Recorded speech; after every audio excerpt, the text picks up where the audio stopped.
আসসালামু আলাইকুম ওয়া রাহমাতুল্লাহি ওয়া বারাকাতুহু।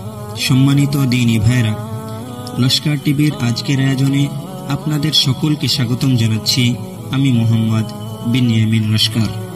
সম্মানিত দ্বীনী ভাইরা, আজকে আমরা যে বিষয়টা নিয়ে কথা বলতে চাই সেটা হচ্ছে সমাজে বহুল প্রচলিত ভ্রান্ত আকীদার মধ্য থেকে একটি ভ্রান্ত আকীদা হলো, স্ত্রী যখন গর্ভবতী থাকে ঠিক ওই সময় স্বামী যদি কোনো কিছু জবাই করে, অর্থাৎ কোনো পশু পাখি জবাই করে, তাহলে স্ত্রী এবং গর্ভবতী বাচ্চার ক্ষতি হতে পারে।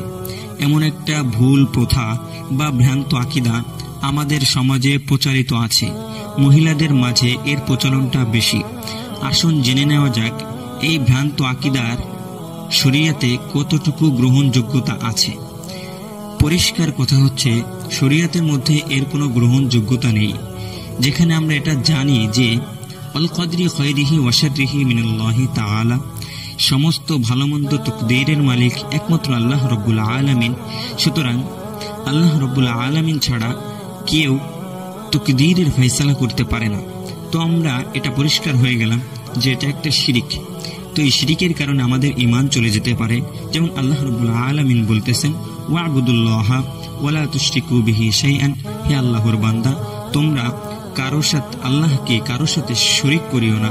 তো আল্লাহকে কারোর সাথে শরীক করলে আমাদের ঈমান চলে যেতে পারে এবং আমাদের ঈমান চলে যায়।